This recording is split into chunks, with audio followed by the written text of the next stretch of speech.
El aire de Medellín a las 5 de la mañana es una promesa. Frío, pero no hostil. Un velo de humedad que se aferra a la piel y huele a tierra mojada y al asomo lejano del café. Para Mateo, era el único momento del día en que la ciudad parecía pertenecerle solo a él. Desde el ventanal de su apartamento en el poblado, el valle se desplegaba como un tapiz de luces parpadeantes, un dragón dormido que pronto despertaría con el rugido del tráfico y el murmullo de millones de vidas. Mateo tenía 28 años, pero en el universo de su familia seguía siendo un niño perdido en sus dibujos.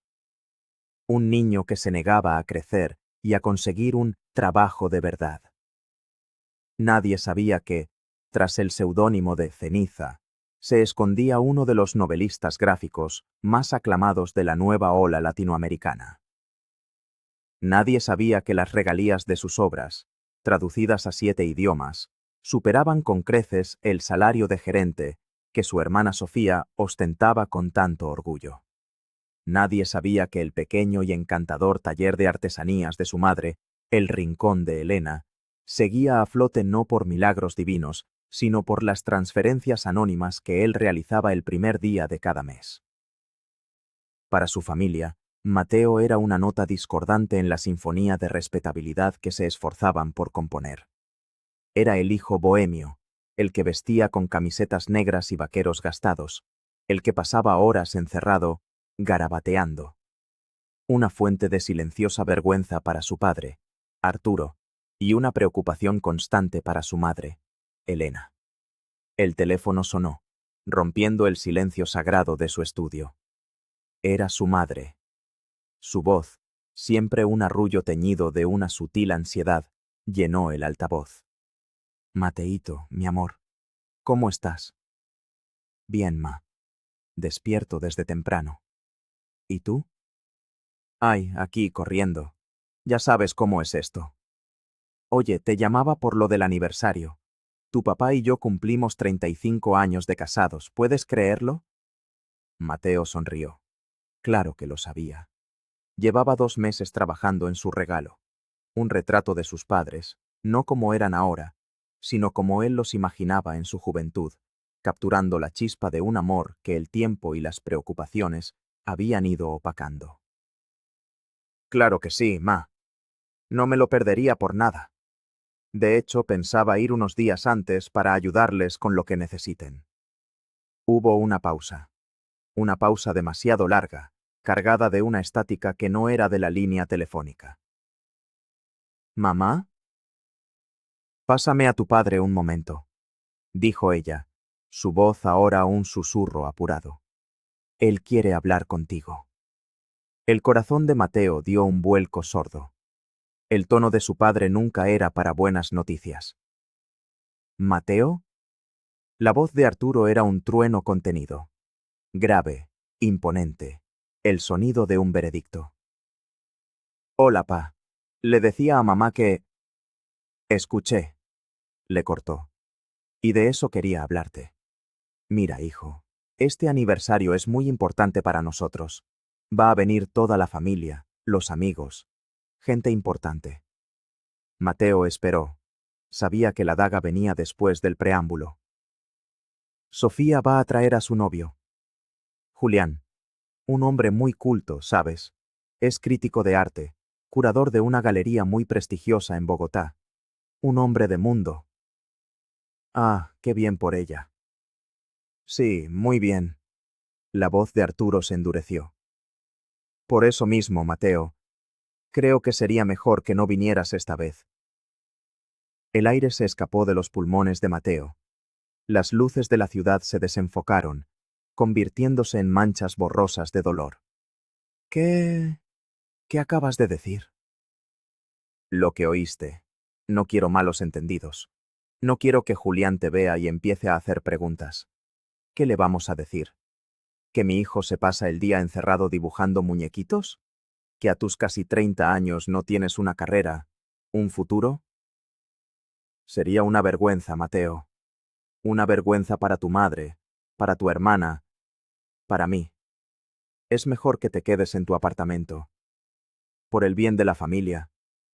Cada palabra era un clavo martillado en su pecho. El bien de la familia.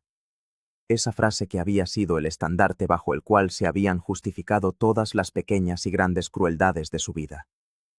Siempre era él quien debía sacrificarse, hacerse a un lado, encogerse para que la estrella de Sofía pudiera brillar sin obstáculos. ¿Eso es todo?, logró preguntar, su voz un hilo ronco. Sí. Mándanos una tarjeta o algo. Que la pases bien. Y colgó. Mateo se quedó inmóvil, con el teléfono en la mano, el pitido monótono de la línea muerta resonando en el silencio de su estudio. No sintió rabia, ni siquiera tristeza. Sintió un frío inmenso, un vacío que comenzaba en el centro de su ser y se expandía hasta los confines de la habitación. Miró a su alrededor.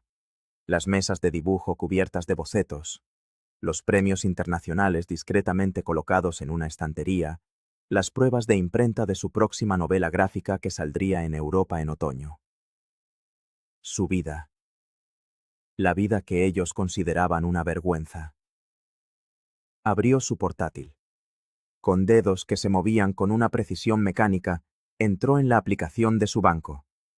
Buscó la sección de transferencias programadas. Allí estaba. Alquiler taller El Rincón de Elena. Mes tras mes, durante los últimos 4 años.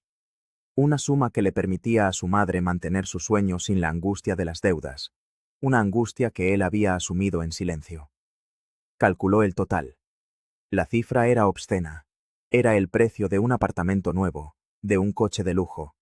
Era el precio de su invisibilidad. ¿Y Sofía? ¿Qué había aportado Sofía, la hija pródiga, la del trabajo respetable y el novio prestigioso? Aportaba su presencia radiante en las cenas de domingo, sus anécdotas de oficina, su condescendencia envuelta en consejos sobre cómo Mateo podría hacer algo productivo con su talento. Jamás había aportado un peso. Al contrario, aún recurría a sus padres para pequeños préstamos, que nunca devolvía. Mateo posó el cursor sobre el botón «Cancelar transferencia programada». Dudó un instante. Un eco de culpa, un fantasma de la lealtad filial que le habían inculcado desde niño, le susurró al oído. Pero la voz de su padre, fría y cortante, resonó más fuerte. «Una vergüenza», hizo clic. Luego, en la transferencia para los proveedores de materiales del taller. Clic. Y en la del pago de los servicios públicos del local. Clic. No fue un acto de venganza. Fue un acto de liberación. Era como cortar las cuerdas de una marioneta que ya no quería seguir bailando en un teatro de hipocresía. Se levantó y caminó hacia el lienzo donde estaba pintando el regalo de aniversario. Los rostros jóvenes y esperanzados de sus padres le devolvieron la mirada. Con un movimiento lento y deliberado, lo cubrió con una sábana blanca. El pasado, decidió, debía quedar enterrado. Los días siguientes transcurrieron en una extraña calma. Mateo se sumergió en su trabajo con una ferocidad que no había sentido en años. Cada trazo, cada línea de diálogo que escribía para sus personajes, era una reafirmación de su identidad. Era Ceniza. Y Ceniza no necesitaba la aprobación de nadie. Una semana antes del aniversario, su madre llamó. «Mateíto, qué pena molestarte, mi amor. Es que me llegó una notificación del banco. Parece que el pago del alquiler del taller rebotó. ¿Tú por casualidad no sabrás qué pudo haber pasado?» Su tono era casual, pero Mateo podía detectar la corriente subterránea de pánico. «No, ma, ni idea. Deberías hablar con el banco», respondió él, su voz perfectamente neutral. «Sí, claro. Es que es tan raro. Nunca me había pasado. Bueno, mi amor, te dejo. Cuídate mucho». No hubo un «¿Cómo estás?». No hubo un «Te extrañamos». Solo la preocupación por el dinero. 2 días después, El mensaje de texto fue de Sofía. Mateo, mamá está hecha un mar de lágrimas. El dueño del local la llamó. Dice que si no paga esta semana, la desaloja. ¿No podrías ayudarla? Sé que no tienes mucho, pero cualquier cosita sirve. Es por mamá. Piénsalo. Él leyó el mensaje y apagó la pantalla del teléfono. Sé que no tienes mucho. La ironía era tan amarga que casi podía saborearla. La condescendencia, incluso en la súplica. La noche del aniversario, Mateo no se sentía triste. Se sentía extrañamente ligero, como un astronauta que ha cortado el cordón umbilical con su nave nodriza y flota en la inmensidad del espacio, solo pero libre.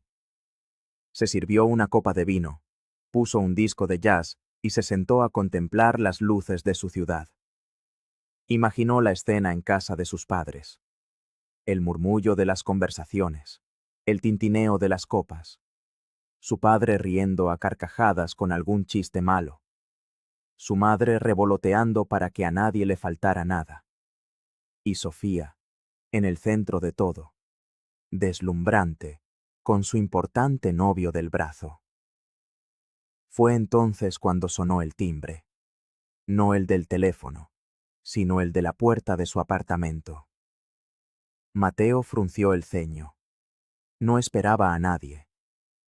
Miró por el ojo de la cerradura y su corazón se detuvo. Era un hombre joven, elegantemente vestido, que miraba su teléfono con impaciencia. A su lado, una mujer con un portafolio. Con una extraña premonición, abrió la puerta. El hombre levantó la vista y una sonrisa profesional iluminó su rostro. ¿Señor Mateo Castillo? Sí, soy yo. Mi nombre es David, de la Galería Quantum. Venimos a recoger al maestro Ceniza. El señor Julián Rivas nos está esperando en el evento. Mateo sintió como si el suelo se abriera bajo sus pies. Lo había olvidado por completo. Hacía meses, su agente había concertado una reunión con un prestigioso curador bogotano que estaba desesperado por organizar una retrospectiva de la obra de Ceniza. El curador era Julián Rivas. La reunión era esa noche, en un evento privado en el Museo de Arte Moderno de Medellín, justo después de la fiesta de aniversario de sus padres, a la que Julián asistiría primero. Su agente le había dicho que el curador quería que fuera una sorpresa. Una risa seca, sin humor, escapó de sus labios. El universo, a veces, tenía un sentido de la justicia poética que rozaba lo macabro. Claro, dijo, recuperando la compostura. Denme un minuto, por favor. Se cambió la camiseta por una camisa negra de lino. Se puso una chaqueta de buen corte y se miró al espejo. El reflejo le devolvió la mirada de un hombre que estaba a punto de caminar hacia el fuego. No por elección, sino porque el destino había decidido que la noche de la humillación sería también la noche de la revelación. La casa de sus padres bullía de gente. La música, una cumbia suave, flotaba en el aire mezclada con el aroma de la comida y el perfume de las invitadas. Mateo entró sin que nadie notara su presencia. Se quedó junto a la puerta, una sombra en la periferia de la celebración. Vio a su padre, pletórico, contando una anécdota a un círculo de amigos. Vio a su madre, con una sonrisa tensa, rellenando copas. Y la vio a ella. Sofía estaba radiante. Su vestido rojo era una llamarada de atención en medio de la sala. A su lado, Julián Rivas, tal como su padre lo había descrito. Alto, apuesto, con un aire de sofisticación intelectual. Sostenía una copa de vino con la soltura de quien está acostumbrado a las inauguraciones y los cócteles, y estaba hablando. Es que la escena del arte en Colombia está viviendo un momento fascinante, decía Julián, su voz proyectándose con autoridad. Pero el verdadero genio, el que está redefiniendo la narrativa gráfica a nivel mundial, es un artista que trabaja bajo el seudónimo de Ceniza. Es un misterio. Nadie conoce su verdadera identidad, pero su obra es visceral, poética, brutal. Es el Caravaggio del cómic. Arturo, el padre de Mateo, asintió con la cabeza, hinchado de orgullo por tener a un hombre tan elocuente como futuro yerno. ¡Qué interesante!, exclamó. Hay que tener mucho talento para esas cosas, no como otros que se la pasan haciendo garabatos sin futuro. La indirecta, tan afilada como un cuchillo, flotó en el aire. Mateo sintió una punzada, la última, el eco de una herida antigua. Sofía sonrió, complacida. Mi hermanito dibuja. Siempre le digo que debería buscarse un trabajo de verdad, pero es un poco soñador. Julián esbozó una sonrisa condescendiente. El arte es un campo difícil. No es para cualquiera. Requiere disciplina, visión y, sobre todo, un talento excepcional. Como el de Ceniza. De hecho, si me disculpan, esta noche es histórica para mí. Después de meses de intentarlo, finalmente voy a conocerlo en persona. Mi galería le va a organizar la retrospectiva más grande que se haya hecho de su obra. Justo en ese momento, David, el asistente de la galería, se abrió paso entre la multitud y se acercó a Mateo. Maestro, el coche está listo. ¿Nos vamos? La palabra maestro fue pronunciada en voz baja, pero en una súbita pausa de la música sonó como un disparo. Julián se giró, extrañado. Su mirada pasó de David a Mateo. Una arruga de confusión apareció en su frente. David, ¿qué haces aquí? Te dije que me recogieras en el museo. El maestro Ceniza prefirió que viniéramos por él aquí, señor Rivas, respondió David con total naturalidad. El silencio se extendió por la sala como una onda expansiva.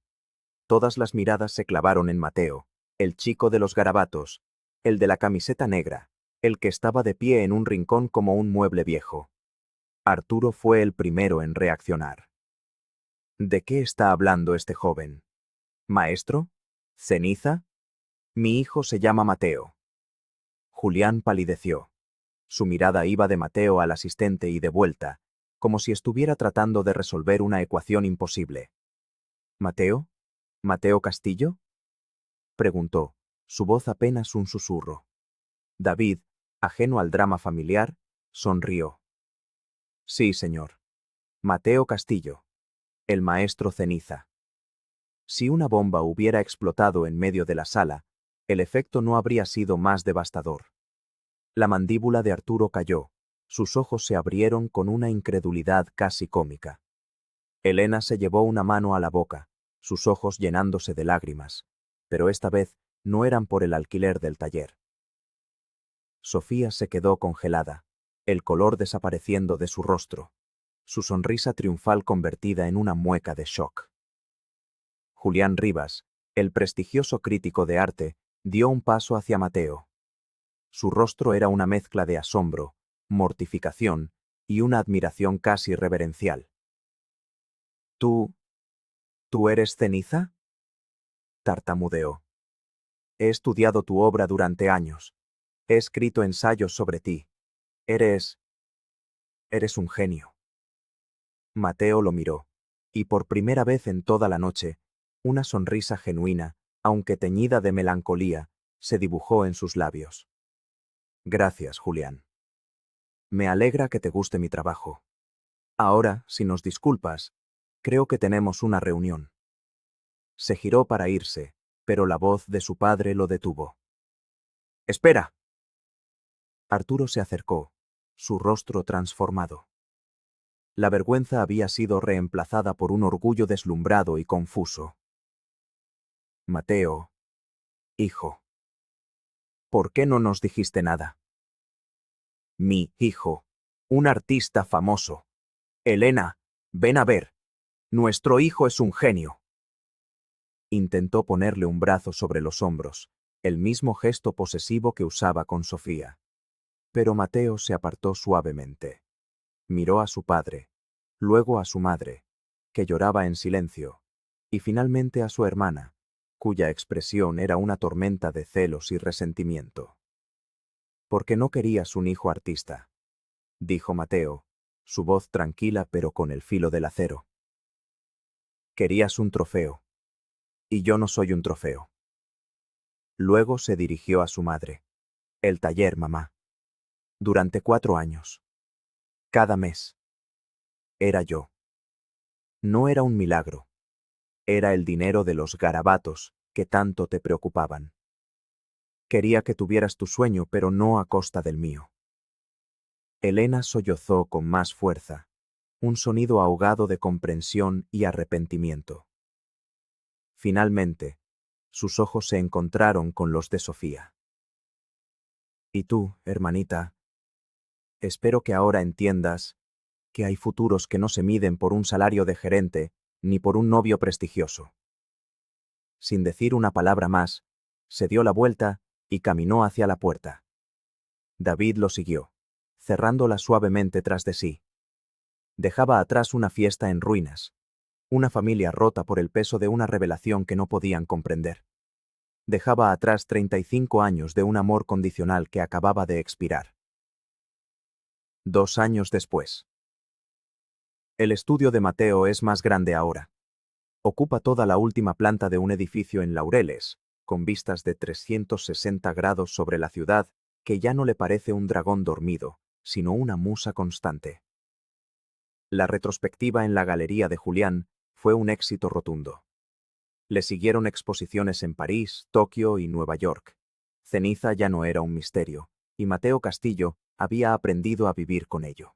La relación con su familia era una tierra de nadie. Hubo llamadas, muchas, mensajes llenos de un arrepentimiento tardío, visitas no anunciadas que él cortésmente declinó. Su padre intentó alardear de él con sus amigos. Su madre le envió un álbum de fotos de su infancia con una nota que decía: «Siempre supe que eras especial». Sofía intentó una reconciliación torpe, motivada más por el interés en su nuevo círculo social que por un afecto genuino. Mateo no les guardaba rencor. El rencor era un ancla demasiado pesada. Simplemente había aceptado la verdad. Lo amaban ahora no por ser quien era, sino por lo que representaba. Y ese amor, para él, ya no tenía valor. A veces, su madre le enviaba fotos del nuevo taller de artesanías que había abierto. Uno más pequeño, que podía permitirse con sus propios ingresos. Había aprendido a valerse por sí misma, y en esas fotos, su sonrisa parecía, por primera vez, real. Era un comienzo. Quizás, algún día, podrían reconstruir algo sobre esas ruinas. O quizás no. Esa mañana, mientras el primer sol teñía de naranja las montañas que abrazan Medellín, Mateo estaba frente a un lienzo en blanco. Tomó un carboncillo y, con un trazo seguro y firme, dibujó la primera línea de su nueva historia. Una historia sobre un hombre que aprendió que la única familia que nunca te abandona es la que creas dentro de ti mismo, con los ladrillos de la autoestima y el cemento de la verdad. Y en el silencio de su estudio, rodeado por los personajes que había creado, Mateo se sintió, por fin, completa y absolutamente en casa.